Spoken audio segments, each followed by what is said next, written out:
අද 2020 ඔක්තෝබර් 28 බදාදා සිරස්තල. අමරිකාවේ අපේක්ෂාව චීන අපේක්ෂාව නොවේ. ජනපති හමුවීමෙන් පසු අමරිකානු රාජ්‍ය ලේකම් මාධ්‍යයට කියයි.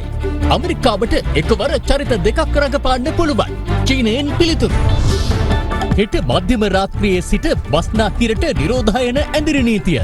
කොවිඩ් ආසාදිතයින් සංඛ්‍යාව 8870 දක්වා ඉහළට. අවධානයෙන් සිටින්නේ වෛද්‍යවරු ජනතාවගෙන් ඉල්ලයි. හරි ක්‍රියාමාර්ග වලට ගියේ නැත්නම් මරණ සංඛ්‍යාව අසාමාන්‍ය ලෙස වැඩි වෙන්න ලොකු ඉඩකඩක් තියෙනවා. නිරෝධායන පවුල්වලට සති දෙකකට ප්‍රමාණවත් ආහාර මල්ලක්. පස්කු දින ප්‍රහාරයට පෙර ත්‍රස්තවාදීන් පානදුරෙන් සහ බත්තර මුල්ලෙන් භාණ්ඩ රැස් කරලා CCTV දර්ශනවලින් හෙළිවේ. Verana. This is Ava Verana. Prime time with Dilka Samanmali and Sanka Amrajit. Live from Studio 24 in Colombo. ආයුබෝවන් ඔබ අදත් එක්වන්නේ ශ්‍රී ලංකාවේ අංක 1 සහ විශ්වසනීයම පුවත් විකාශය අද දෙරණ 6:55 සමගින්. අමරිකාවේ අපේක්ෂාව චීන අපේක්ෂාව නොවන බව අමරිකානු රාජ්‍ය ලේකම් මයික් පොම්පියෝ මහතා පවසනවා. ඒ ජනාධිපතිවරයා හමුවීමෙන් පසුව විදේශ අමාත්‍යාංශයේ පැවති ඒකාබද්ධ ප්‍රවෘත්ති සාකච්ඡාවේදී. The big story. අමරිකානු රාජ්‍ය ලේකම් මයික් පොම්පියෝ මහතා ඊයේ රාත්‍රී 7:35ට පමණ දිවයිනට පැමිණියේ අමරිකානු ගුවන් හමුදාවට අයත් විශේෂ ගුවන් යානයකින්. මෙරටට පැමිණි අමරිකානු රාජ්‍ය ලේකම්වරයා ඇතුළු දූත පිරිස ගුවන් තොටුපළේදී පිළිගනු ලැබුවේ කලාපීය සහයෝගිතා කටයුතු රාජ්‍ය අමාත්‍ය තාරක බාලසූරිය මහතා විසින්.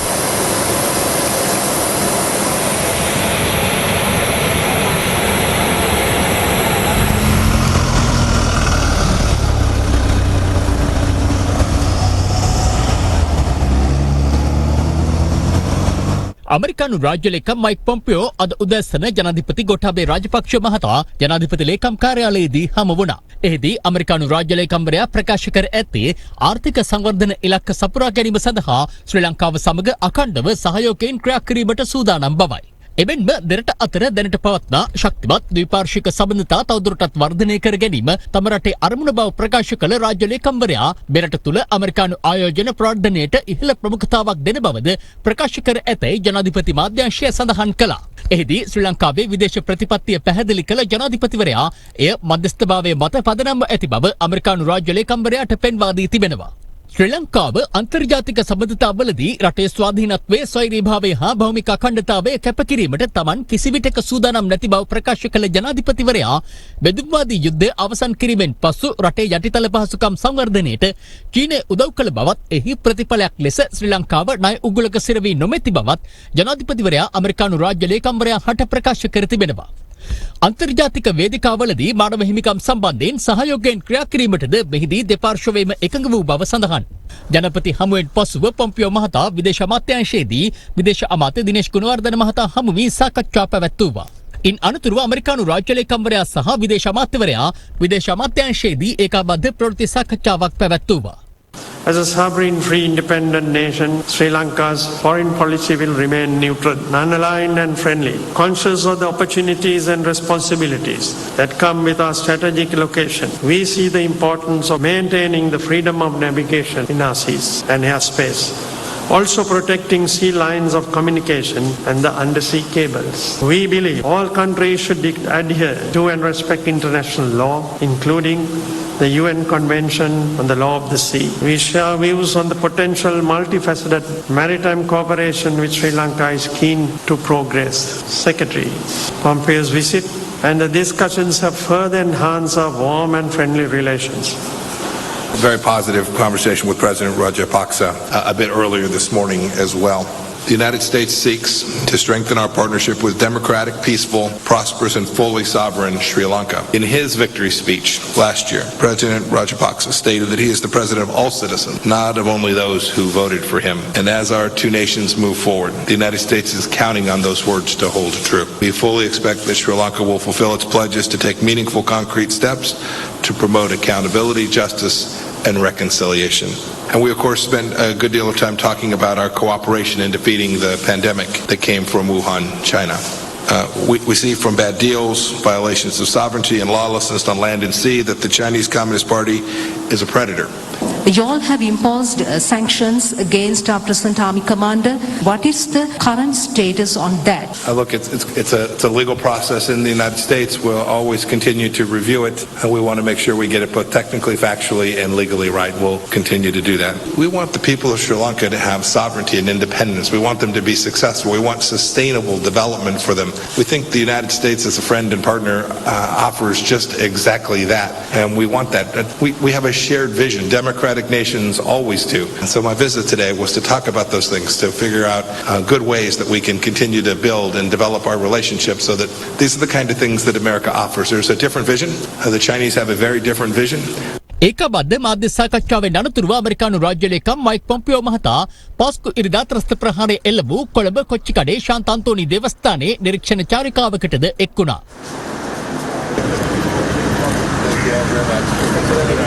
අනතුරුව ඇමරිකානු රාජ්‍ය ලේකම්වරයා අද පස්වරු 1ට පමණ මාලදිවයින බලා පිටත්ව ගියා.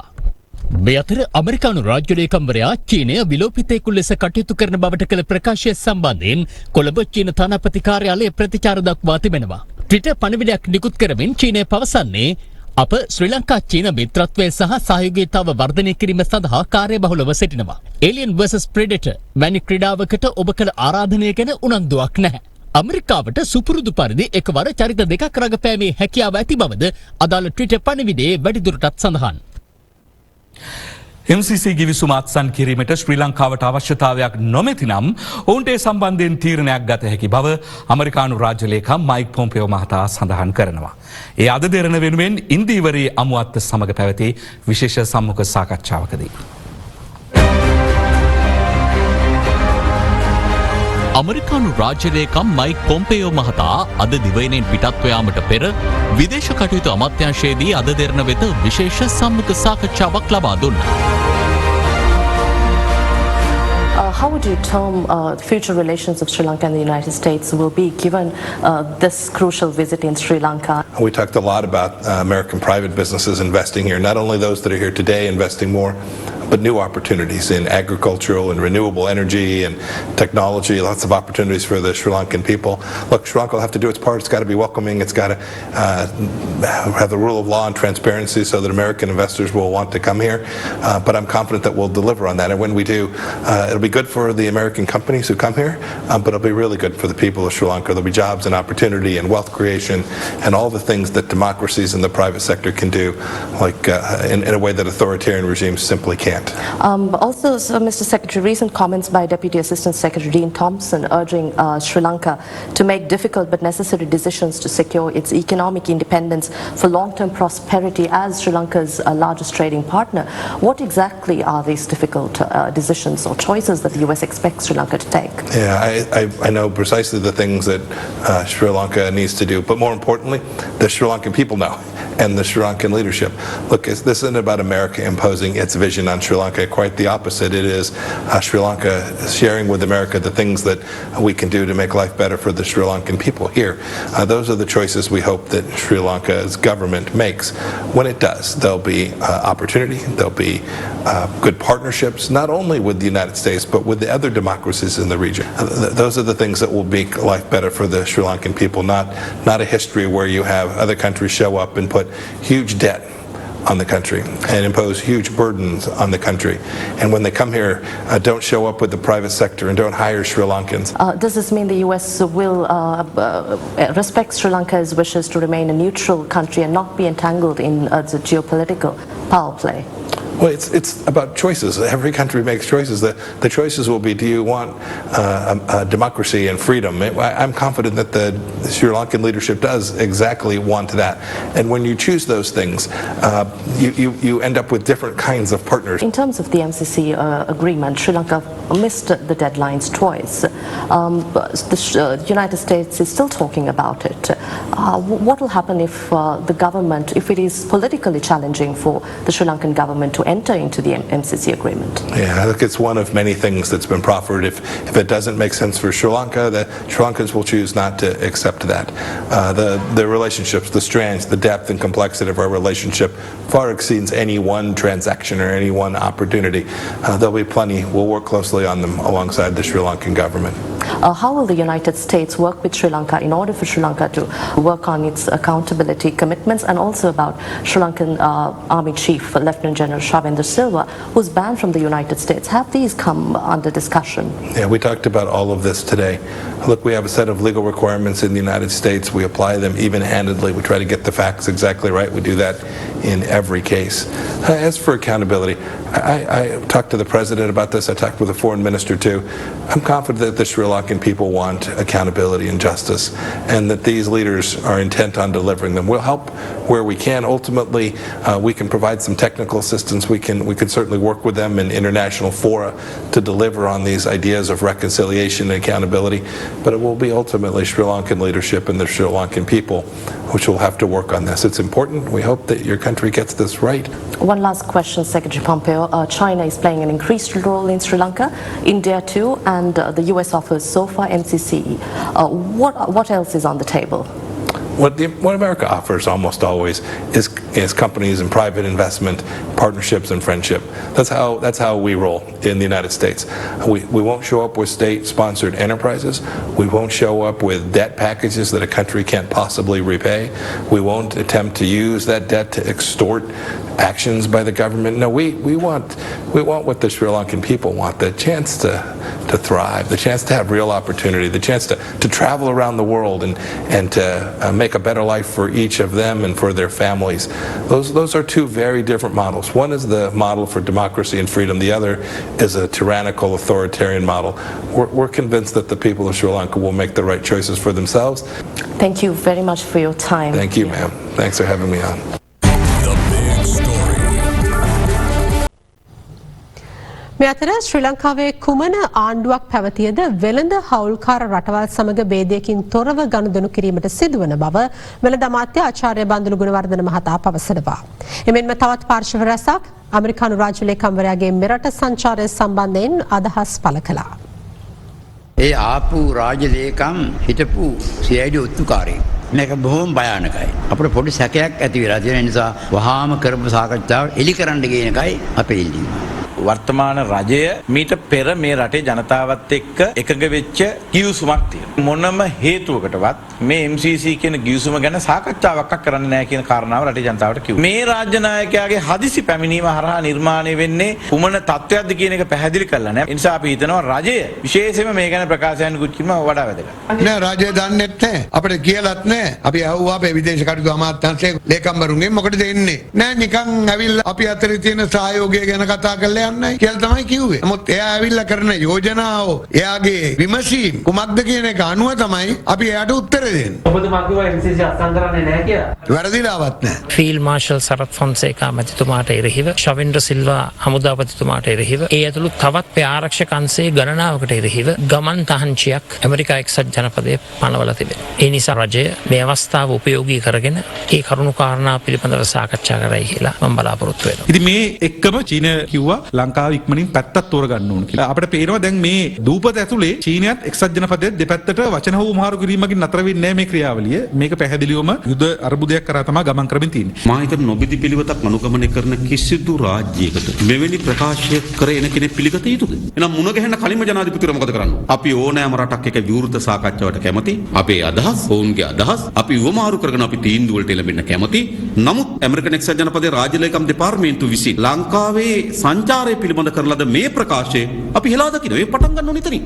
එහෙනම් අපිට නොබෙදි කිව්වට මේ ප්‍රකාශ වලින් පෙන්눔 කරන්න යටත් කියන එක. ජනතාවට අහිතකර වෙන කිසිදු ගිවිසුමක් අත්සන් කරන්නේ නැහැ කියන සහතිකයේ ජනාධිපතිතුමා රටට දීලා තියෙනවා. ඒ නිසා ඒ ගැන කිසි සැකයක් අපිට ඇත්තේ නැහැ. චීනයේ නිවේදනයකුත් නිකුත් කරලා තියෙනවලු මේක ලංකාව බය කරන්න ආවයි කියලා. ඇමරිකා එක්සත් ජනපදයා චීනය අතර වෙළඳ යුද්ධයක් පවතිනවා. ඒ වෙළඳ යුද්ධය යටතේ අපිට ඒ අදාළ නොවෙනවා. මක් නිසාද? ඇමරිකා එක්සත් ජනපදය තමයි අපේ ප්‍රධාන වෙළඳ හවුල්කරු. ඊළඟට ඉන්දියාව, ඊළඟට චීනය මේ රටවල් සියල්ල සමග නොබෙදි පිළිවෙතක් මත ලංකා ආණ්ඩුවට ගනුදෙනු කරන්න සිද්ධ වෙනවා. කාගේ රජයක් තිබුණා.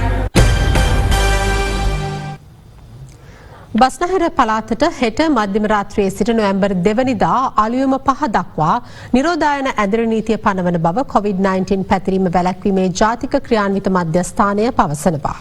කෙසේ වෙතත් දැනට නිරෝධායන ඇඳිරි නීතිය ක්‍රියාත්මක ප්‍රදේශවලට එය නොවැම්බර් 2 වෙනිදා ඉවත් වන්නේ නැහැ. මේ අතර බස්නාහිර පළාතට తాවකාලිකව ඇඳිරි නීතිය පනවා ඇති බැවින් සති අන්තයේදී එම පළාතෙන් පිටතට නොයන ලෙස යුද හමුදාපතිවරයා ජනතාවගෙන් ඉල්ලා සිටිනවා. මේ වනට ගම්පහ දිස්ත්‍රික්කයටම ක්‍රියාත්මක වන පරිදි නිරෝධායන ඇඳිරි නීතිය පවත්වාගෙන යනු ලබනවා. ඊට අමතරව කොළඹ දිස්ත්‍රික්කයේ පොලිස් වසම් 21කටත් කළුතර දිස්ත්‍රික්කයේ පොලිස් වසම් 5කටත් නිරෝධායන ඇඳිරි නීතිය පවත්වාගෙන යනු ලබනවා. ඒ වගේම හෙට 29 වෙනිදා මධ්‍යම රාත්‍රියේ සිට සඳුදා උදෑසන 5 දක්වා බස්නාහිර පළාතටම ක්‍රියාත්මක වන පරිදි නිරෝධායන ඇඳිරි නීතිය පවත්වාගෙන යෑමට කටයුතු සිදු කරනු ලබනවා. දැනට නිරෝධායන ඇඳිරි නීතිය පනවා ඇති ප්‍රදේශවලට සඳුදා නැත්නම් දෙවෙනිදා උදෑසන 5න් පසුවත් තවදුරටත් එම නිරෝධායන ඇඳිරි නීතිය පවත්වාගෙන ලබන සිකුරාදා දිනේදී බස්නාහිර පළාතට ඇඳිරි නීතිය ක්‍රියාත්මක වීම හේතුවෙන් ඇඳිරි නීතිය පනවා ඇති ප්‍රදේශවල අත්‍යවශ්‍ය ආහාර ද්‍රව්‍ය සහ ඖෂධහල් හෙට උදෑසන 8 සිට රාත්‍රී 10 දක්වා විවෘතව තිබෙනවා. නොවැම්බර් 2 වෙනිදායින් පසුව මීට පෙර ඇඳිරි නීතිය පනවා ඇති ප්‍රදේශවල ආහාර ද්‍රව්‍ය වෙළඳසැල් සහ ඖෂධහල් සතියකට දින 2ක් විවෘතව තිබෙනු ඇති. මේ අතර ගත වූ දිනය තුලදී COVID-19 වෛරස ආසාදිතයින් 457ක් හඳුනා ගැනුණා. රජයේ ප්‍රවෘත්ති දෙපාර්තමේන්තුව පැවසුවේ ඉන් 447ක් පෑලියගොඩ මත්ස්‍ය වෙළඳ සංකීර්ණයේ ආශ්‍රිතයින් වන අතර සෙසු 10 දෙනා නිරෝධායන මධ්‍යස්ථානවලින් හඳුනා ගැනුණු බවයි. ඒ සමග මිනුවන්ගොඩ සහ පෑලියගොඩ කොවිඩ් පොකුර 5398ක් දක්වා ඉහළ ගියා. ඉන් 1041ක් මිනුවන්ගොඩ ඇඟලුම් කර්මාන්ත ශාලා සේවකයින් වන අතර ඉතිරි 4357 දෙනා ඔවුන්ගේ ආශ්‍රිතයින්. ඒ සමග මෙරටින් වාර්තා වන සමස්ත ආසාදිතයින් සංඛ්‍යාව 8870ක් දක්වා ඉහළ ගොස් තිබෙනවා.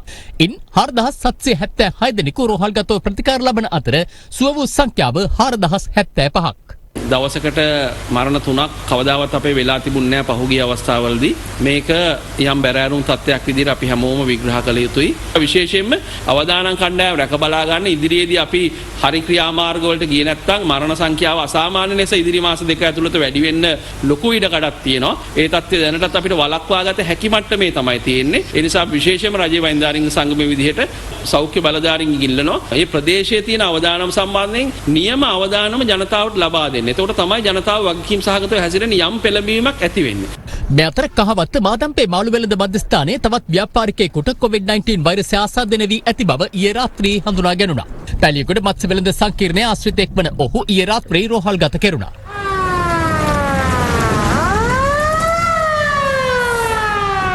ආසාදිතයාගේ පුත්‍රයා අද උසස් පෙළ විභාගයට පෙනී සිටීම නිසා ඔහු වෙනුවෙන් ගොඩකවැල කුලරත්න මධ්‍ය මහාවිද්‍යාලයේ පිහිටි විභාග මධ්‍යස්ථානයේ සෞඛ්‍ය ආරක්ෂිතව විශේෂ ස්ථානයක් සකසා දී තිබුණා.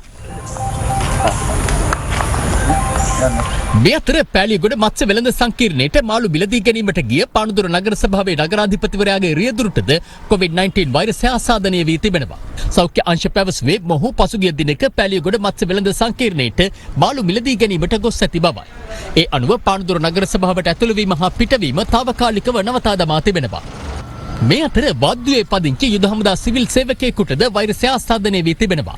රෝහල් ප්‍රකාශකයෙකු පැවසුවේ ඔහු වෙනත් ස්ථානයකින් PCR පරීක්ෂණ සිදු කර එය නොදන්වා සුළු අසනීප තත්ත්වයකට ප්‍රතිකාර ලබා ගැනීම සඳහා කළුතර නාගොඩ රෝහලට පැමිණ ඇති බවයි.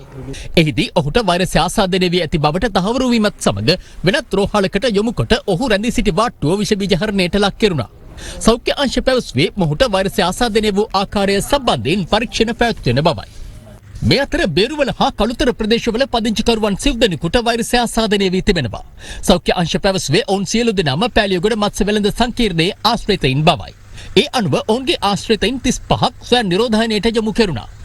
මේ අතර පෑලියගොඩ මත්ස්‍ය වෙළඳ සංකීර්ණය හා සම්බන්ධ වූ කෑගල්ලේ 30 දෙනෙකුගේ PCR පරීක්ෂණ පසුගිය 26 වෙනිදා සිදු කළ අතර ඉන් 8 දෙනෙකුට වෛරසය ආසාදනය වී ඇති බව අද තහවුරු වුණා. ඔවුන් අලපලාබල, කරුණුපල, උදුගොඩ, මීදනිය හා අඹන්පිටිය යන ප්‍රදේශවල පදිංචිකරුවන්. මේ අතර කොත්මලේ පූඩලු ඔය පදිංචිකරුවෙකුටද COVID-19 වෛරසය ආසාදනය වී තිබෙනවා. සෞඛ්‍ය අංශ පැවසුවේ ඔහුගේ ආශ්‍රිතයින් සිටින පවුල් 5ක් නිරෝධායනයට යොමු කළ බවයි. මේ අතර හැටන් කොටගල නගරයේ පදිංචි පුද්ගලයෙකුට COVID-19 වෛරසය ආසාදනය වීමත් සමග පසුගියදා ඔහු ප්‍රතිකාර සඳහා රෝහල්ගත කෙරුණා. ඔහු පැලියගොඩ ආශ්‍රිතයෙක් වන අතර එම පුද්ගලයා වෛරසය ආසාදනය වී ඇති බවට දැනගැනීමට පෙර ප්‍රදේශයේ පිහිටි බත්පැන් අලෙවිසල් දෙකකට ගොස් ඇති බව සෞඛ්‍ය අංශ අනාවරණය කරගෙන තිබෙනවා. ඒ අනුව එම බත්පැන් අලෙවිසල් දෙක අද මුද්‍රා තබා එහි සේවකයන් නිරෝධායනයට යොමු කෙරුණා. මේ අතර වැලිමඩ සාප්පුකඩේ ප්‍රදේශයේ මාළු වෙළඳ සැලකට මාළු ප්‍රවාහනය කළ පුද්ගලයෙකුට වෛරසය ආසාදනය වී තිබෙනවා. සෞඛ්‍ය අංශ පැවසුවේ ඔහු කුඩාවැල්ල හා පැලියගොඩ යන ප්‍රදේශවලට මාළු රැගෙන ඒම සඳහා ගොස් ඇති බවයි. 61 හැවිරිදි අදාළ පුද්ගලයා ප්‍රදේශයේ පිහිටි මත්පැන් අලෙවිසැලකට ගොස් මත්පැන් මිලදීගෙන ඇති බවද සෞඛ්‍ය අංශය සඳහන් කළා. මේ අතර කොටගල වටගොඩ ප්‍රදේශයේ පදිංචි පුද්ගලයෙකුටද COVID-19 වෛරසය ආසාදනය වී තිබෙනවා. ඔහු පැලියගොඩ බත්ස වෙළඳ සංකීර්ණයේ සේවකයෙක්. ඔහුගේ ආශ්‍රිතයින් සිටින පවුල් 10ක් නිරෝධායනයට යොමු කෙරුණා. මේ අතර ගම්පොළ උලපනේ උඩුගම කුරුදුවත්ත පැල්ලපිටිය හා කුරුදුවත්ත 12 භාග යන ප්‍රදේශවල පදිංචි පුද්ගලයින් 3 දෙනෙකුට COVID-19 වෛරසය ආසාදනය වී තිබෙනවා. සෞඛ්‍ය අංශ පැවසුවේ ඉන් 2 දෙනෙකු මාළු ව්‍යාපාරිකයන් බවයි. මේ අතර කලවාන අයගම ප්‍රදේශයේ පළමු COVID-19 වෛරස් ආසාදිතයා වාර්තා වීමත් සමග ඇය රෝහල්ගත කෙරුණා. මීට පෙර එම කාන්තාව මීපේ ප්‍රදේශයේ ඇඟලුම් කර්මාන්ත ශාලාවක සේවය කරන බවට වාර්තා වූවද සෞඛ්‍ය අංශ තහවුරු කළේ ඇය සේවය කර ඇත්තේ පාදුක්ක මීගොඩ ප්‍රදේශයේ ඇඟලුම් කර්මාන්ත ශාලාවක බවයි. එසේම මාළු මිලදී ගැනීමට පැලියගොඩට ගිය ජාඇල සහ කඳාන ප්‍රදේශවල වෙළඳුන් සහ පාරිභෝගිකයින් 73 දෙනෙකුට වෛරසය ආසාදනය වී ඇති බවට තහවුරු වීමත් සමග ඊ රාත්‍රියේ ඔවුන් රෝහල්ගත කෙරුණා.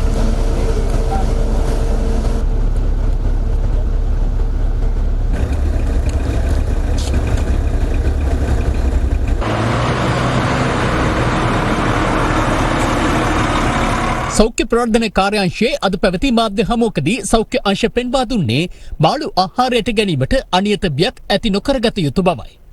මාළුවාගේ ඇතුලේ එහෙම වෛරසය තියෙන්න හේතුවක් නැහැ.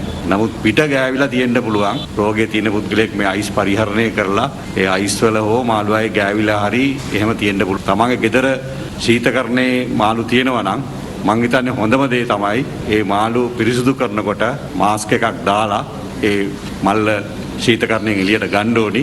ඊට පස්සේ සාමාන්‍යයෙන් සෙන්ටිග්‍රේඩ් 60ට ඒ උෂ්ණත්වය විනාඩි 10ක් 15ක් මේක තිබ්බනම් ඒ වෛරස් විනාශ වෙලා යන්න පුළුවන්. ඒ වගේම ඒ අධිශීත කරන කොටසේ වෙනත් ආහාර තියන්න යන්න එපා. ඊට පස්සේ ඒ මාළු විසුදු කරන අවස්ථාවේදී කොයිලාවකවත් නාය, කට, මූණ, ඇස් අල්ලන්න එපා.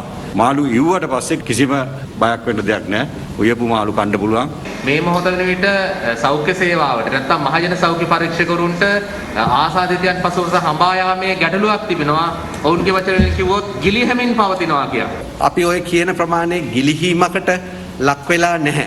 හැබැයි එහෙම සිද්ධ වෙන්නේ මේ රෝගීන් මහා පරිමාණයෙන් ඉතා සුළු කාලයකදී වැඩි වුණොත්, ඒ වගේම රෝගීන්ගේ සංඛ්‍යාව මහා පරිමාණයෙන් ඉතා සුළු කාලයකින් වැඩි වුණොත් මේක වෙන්න පුළුවන්.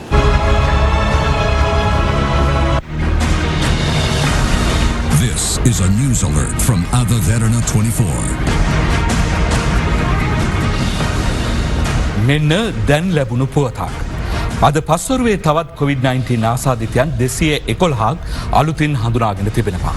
යුද හමුදාපති ලුතිනන්ට් ජෙනරාල් ශවෙන්ද්‍ර සිල්වා මහතා පැවසුවේ ඉන් 202ක් ආසාදිතයන්ගේ පළමු පෙළ ආශ්‍රිතයන් වන අතර ඉතිරි 9 දෙනා නිරෝධායන මධ්‍යස්ථානවලින් හඳුනාගත් බවයි.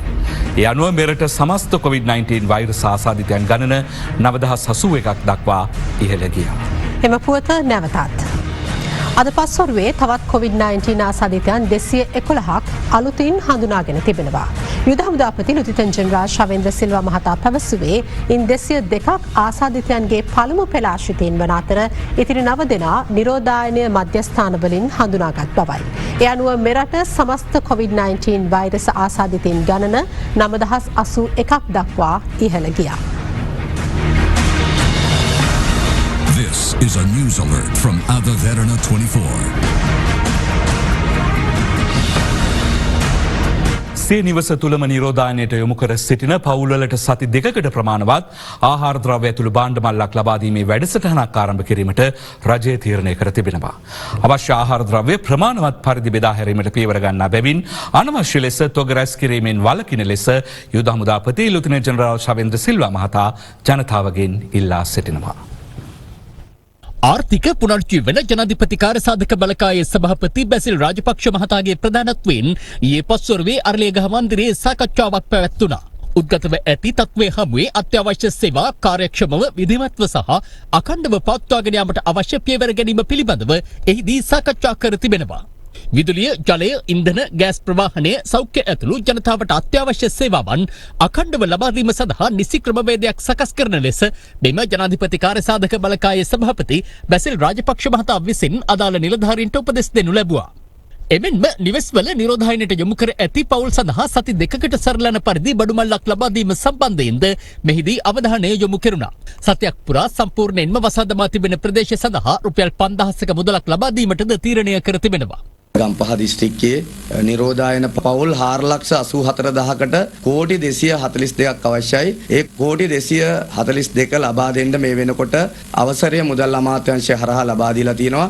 8 වෙනිදා මධ්‍යම රාත්‍රියේ සිට ඇඳිරි නීතියට ලක්වුණු ප්‍රදේශවල ජනතාවට දෙවනි අධීර යටතේ මේ මුදල් ලබා දෙන්න කටයුතු කරනවා. හෙට මධ්‍යම රාත්‍රියේ සිට බස්නාහිර පළාතට ඇඳිරි නීතිය පැනවීමට රජයක තීරණයත් සමග කොළඹ ජනතාව අද පස්වරුවේ භාණ්ඩ මිලදී ගැනීම සඳහා වෙළඳ සැල්වලට මෙලෙස රැස්ව සිටියා.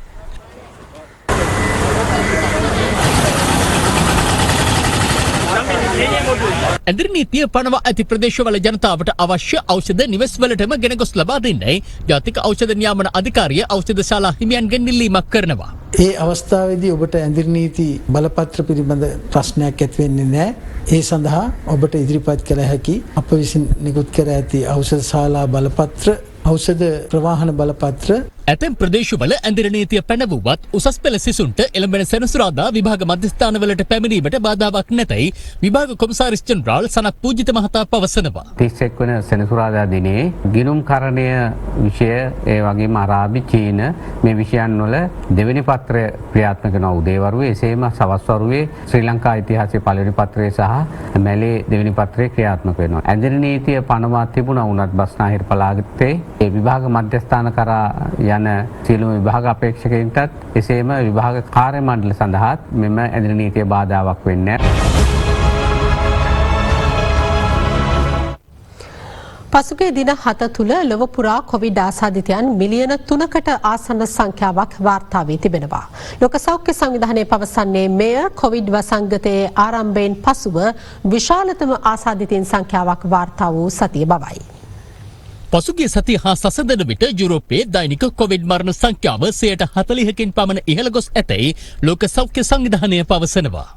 පෙර සතියට සාපේක්ෂව දෛනික ආසාදිතයින්ද 3/1කින් වැඩි වී ඇති අතර ලෝක සෞඛ්‍ය සංවිධානයේ ප්‍රකාශිකා මාග්‍රට් හැරිස් පැවසුවේ ප්‍රංශය, ස්පාඤ්ඤය, එක්සත් රාජධානිය, නෙදර්ලන්තය සහ රුසියාව වැනි රටවල් වලින් ආසාදිතයින් බහුතරයක් වාර්තා වී ඇති බවයි.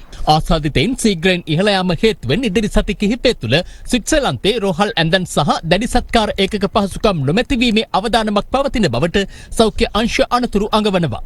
COVID-19 වසංගතයේ පැතිරීමේ අවදානම බහුල වූ මාර්තු මැද භාගයට වඩා එරට රෝහල්ගත වීම හා මරණ කැපී පෙනෙන අයුරින් ඉහළ ගොස් ඇති අතර වෛරස පැතිරීම මැඩ පැවැත්වීම සඳහා හොඳම විකල්පය වන්නේ රට වසා දැමීම බව ස්විට්සර්ලන්ත කොවිඩ් කාර්යසාධක බලකායේ ප්‍රධානියා පවසනවා.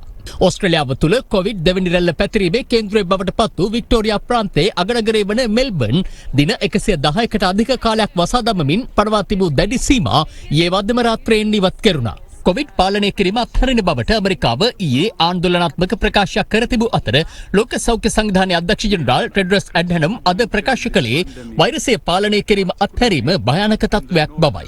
ගෝලීය කොවිඩ් ආසාදිතයින් ගණන අද වන විට 4,42 ලක්ෂය ඉක්මවා තිබෙනවා.